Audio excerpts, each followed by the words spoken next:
So our next presenter, I'm very, very keen to present our next presenter, Herbert Spencer. It's a very famous name, and I came to understand what it means, actually. The Herbert Spencer was someone who influenced Charles Darwin thinking, actually. Anyway, so Herbert's an innovative interaction designer and esteemed professor with over 2 decades of pedagogical experience. A Fulbright scholar with MDes in Carnegie Mellon University, he has supervised more than 70 theses and taught more than 20 courses at university. Herbert is deeply committed to leveraging technology for civic. Sorry, translators, leveraging technology for the civic engagement and deliberation. He currently spearheads a multidisciplinary research project empowering adults with intellectual disabilities.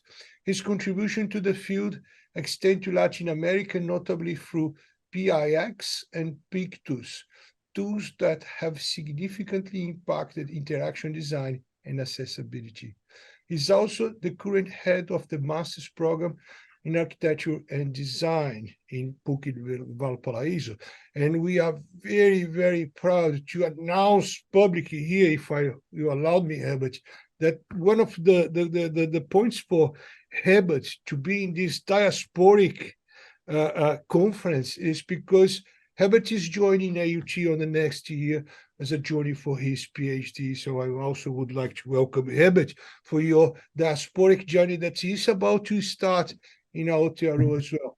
Please, ladies and gentlemen, senhoras e senhores, welcome Herbert. Herbert, the stage is all yours. Yeah, thank you. Thank you very much, Marcos, and thanks to Robert, Sergio, all the link team, of course, Tiago, for helping me yesterday as well.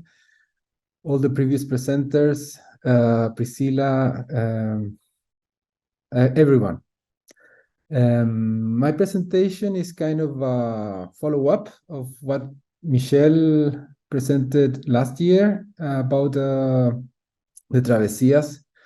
My hope is to touch a fiber on my colleagues because it's about design education and the questions that are very present for me, at least. I hope that for you as well, and help me sort them out at the end. So in this presentation, I would like to share some pedagogical reflections that are emerging today from the practice of the Travesías. My presentation is going to be very short, and I'm relying really on the questions and the discussion at the end. So please start writing down your questions. Well, along with presenting what they are and what Travesías consist of, I would like to discuss the underlying principles and share with you the questions arising from the validity and pertinence of their fundamental philosophy. I have participated in 18 Travesías so far. They're once a year, so you can do the math. First as a student and later as a teacher. But the origin of the Travesías date back to 1965. The first Travesía was crucial for the development of a poetic vision of a continent and a perspective that is reflected on an epic poem, Amereida. Here is one page from a recent translation into English by a colleague and a poet of our school. It speaks about America. Do we admit its eruption in our instinct? It is not a way of wanting it, tendency towards conquest, intimately colonial. Do we not still cope in this way as Americans, independent America, It is not our own colony. I don't want to read it all, but you can see the tone, which questions us about our condition and invites us to kind of reinvent and look our continent in a different way. Well, travesías are a distinctive practice of the School of Architecture and Design of the Pontificia Universidad Católica de Valparaíso, and are recognized as a fundamental influence on the training of architects and designers. These did not originate as mere pedagogical instruments, but as an artistic and poetic impulse deeply rooted in the relationship between poetry and craft. It aims to transcend its character of physical exploration to become an act of artistic and poetic creation, inviting us to reimagine or reinvent our American identity, urging us to construct America anew through our various crafts, not only architecture, design, also painting, sculpture, poetry, also performative arts such as dance, and reimagine its destiny of America and begin anew from our past, reimagine our origin, I would say. In 1984, the Travesía evolved to incorporate an essential academic dimension. In 1984, they become part of the curriculum. I mean, not formally, but as an activity inside the architecture and design studios, actively involving students in travesías across mainly South America. And thus, it remains a key pillar in the school's philosophy and educational process to this day. Next year, they will be 40 years old. And right now, there are 265 travesías. This year, travesías are returning or returned last week. So I don't know the exact number, but they are a lot. And travesías have a dual nature, artistic and academic, metaphysical, I would say, and formative. And they reflect the commitment to experiential teaching and an immersion in the context, transmitting fundamental ethical and spiritual dimensions in training of future professionals. Of course, these are very problematic dimensions to measure, systematize, and guarantee under a competency-based logic. The Travesía significantly departs from conventional approaches, such as I was talking about the widespread competency-based educational paradigm. And it requires students to immerse themselves in diverse contexts, engaging in its extraordinary time beyond mere intellectuality or theory. It's about diving into the experience. And this shift, especially in a post-pandemic epoch such as this, has proven more difficult for many students accustomed to more passive and individualistic form of education, maybe. And we were noticing a kind of resistance. There was a bigger inertia this year. And I think it embodies both the struggle and the necessity to break free from inertia and leap towards the unknown implicit in every adventure. I would say it's harder to invite to the unknown and maybe the anxiety that provokes adventure. The term resistance, I've been using it in the title, refers to the inherent challenges in transitioning from a more conventional static learning environment into a highly experiential one that demands active and creative engagement with the work at hand. And this creative engagement extends beyond mere academic or artistic projects. It permeates all aspects of daily life within the educational framework. The holistic approach of the Travesía fosters a deeper understanding and appreciation of the interconnectedness of life, work, and study, encouraging students to see the creative potential in every aspect of their daily experiences. At the risk of being utterly reductive, I want to present three fundamental principles of thought, I would say, of the philosophy of the School of Architecture and Design that are especially manifested in the Travesías. I guess my slides are not in sync. The first one is la observación, observation. And I can recognize as a common theme of this link conference that we need to very precisely define special concepts. It's all about the precision of language. So please forgive me, titles are in Spanish, but I think it's difficult to translate them. Observation, or la observación, which is drawing and a note, is fundamentally regarded as an initial pathway to access reality, forming the core of our approach to learning and understanding the world. This method emphasizes a personal and active construction of knowledge, where students engage intimately with their environment through drawing and annotation from life. Such activities are not mere artistic exercises. They are profound means of appropriating the world around us. By doing so, students are encouraged to see their own experiences not just influential, but the very bedrock and origin of their work.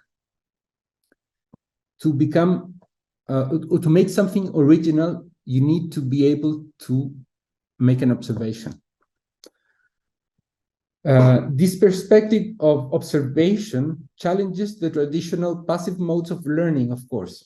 Instead, it advocates for an experiential and deeply personal interaction with one's surroundings.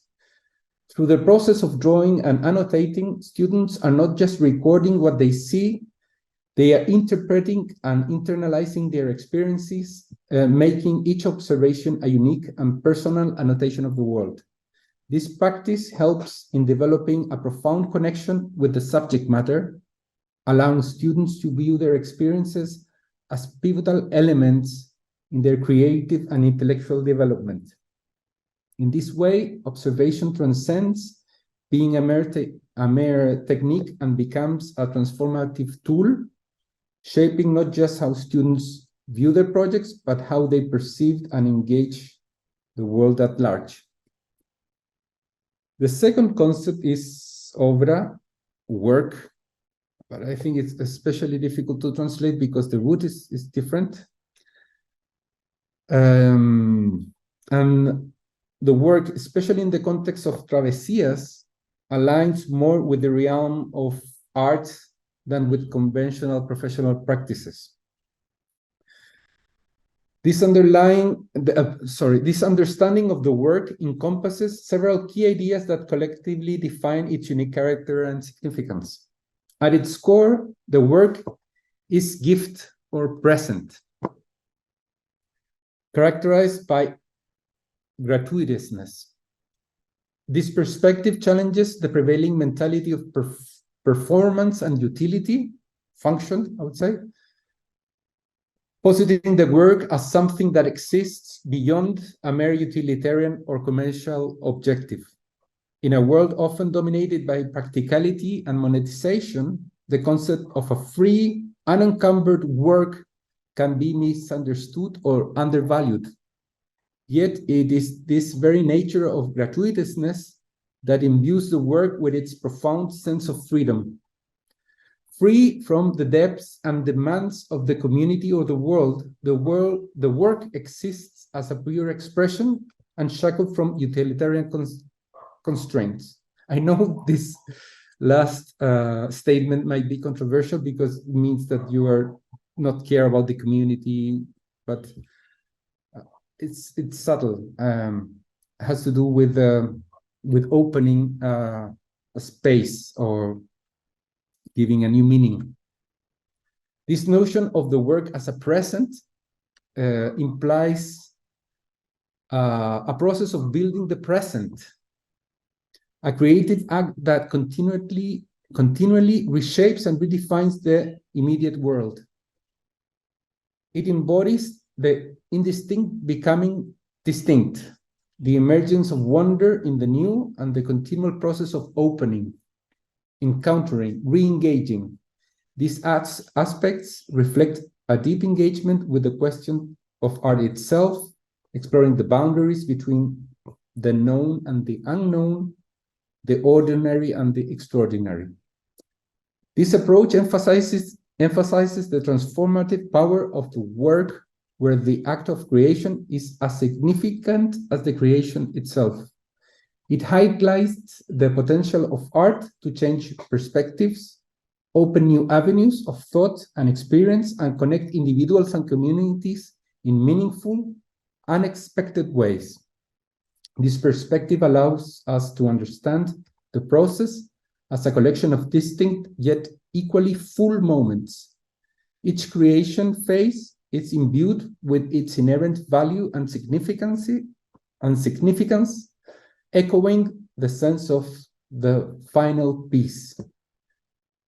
Furthermore, this view extends to the construction of everyday activities such as eating, camping, setting up the workspaces, everything.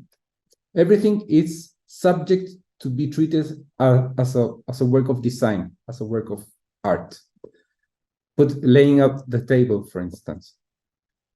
These routine actions are re-envisioned as work of art themselves, integral to the overall creative process and reflective of the same principles that guide more traditionally recognized artistic endeavors. In this way, the mundane is elevated, and every aspect of life is seen as a potential occasion for artistic expression and exploration. And the third principle is, I would say, what is in common, or the epic of lo en común. This is a celebration of the collective, or the collective creation, that underscores the importance of life, work, and study as a shared endeavors within a human group. This principle fosters the notion of a school body, moving forward together towards a collective ideal, enabling the tackling of extraordinary issues and the creation of works that boast truly collective authorship. It emphasizes an internal calculus within the work that accommodates and harmonizes multiple singularities rather than prioritizing one over the other. This idea of progressing as a school body towards shared objectives is not just an educational strategy, but a call to solidarity and collective effort. In an era marked by individualism and competitive mindsets, especially in the educational context, promoting a sense of community and common purpose becomes more challenging, yet increasingly vital, I would say. Well, these pictures are some works of Travesías, but not this one. This was in Documenta, 2017. This is another Travesía. I'm going to leave a video in the background of the Travesía of 2018, showing like all the moments of Travesía. This is a stop in the middle of nowhere.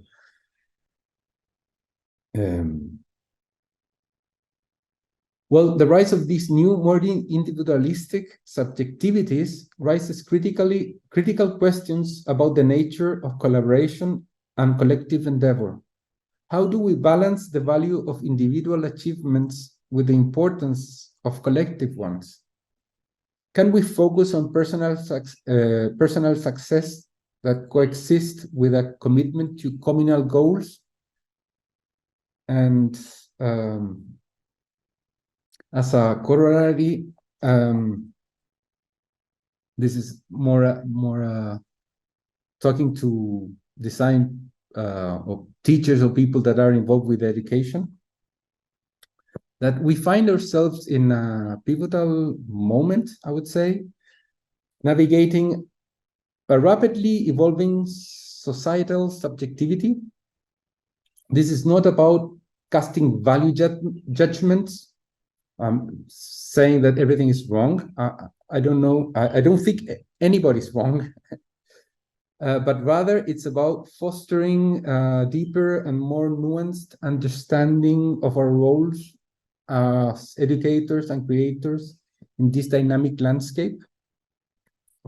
The shift we are witnessing, marked by increasingly fluid structures that are mentioned widely in the literature in the past 20 years,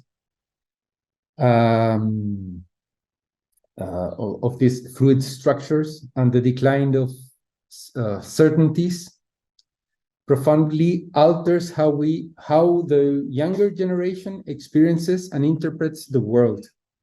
In the realm of university education, there's a noticeable drift towards individualism in academic training, propelled by labor market demands for specific skills and an expanding judicialization of education. This trend, while promoting individual competencies, often comes at the cost of collaborative and collective learning experiences, potentially leading to student alienation and diminished capacity for fostering meaningful connections. Excessive regulation also, and overemphasis on risk minimization, though intended to protect rights and adhere to regulations, ironically limit opportunities for unique and enriching educational experiences. Particularly in creative disciplines such as art and design, this could result in homogenization of education, stifling both creativity and experimentation and distancing students from the transformative experiences essential for their comprehensive development. Reflecting on these shifting educational landscapes, I would like to initiate a dialogue with you guys with some questions, like how can we cultivate observation as a tool for personal inquiry? Is it still valid today, this Greek question about the being of things and trying to deeply penetrate reality through drawing, for instance? In what ways can educational institutions foster reflective practices that enable students to recognize and value their experiences as rich sources of learning and creativity? How can the concept of gratuitousness in artistic creation inspire new forms of expression and perception, using the principle of selfless giving as a catalyst for innovation and liberation of the creative process? In what ways can a sense of collectivity and belonging to a place, a culture, or a collective nurture a spirit of unity that embraces the journey of the common? I guess that question was answered with the first presentation. How can shared experiences strengthen both individual and communal resilience, laying a foundation for a bold exploration and innovation in education and design? I hope these questions serve as a catalyst for a meaningful exchange. These questions are very alive in me. They're not rhetorical questions. I think we're struggling, at least in our school as a collective. What kind of inventions do we need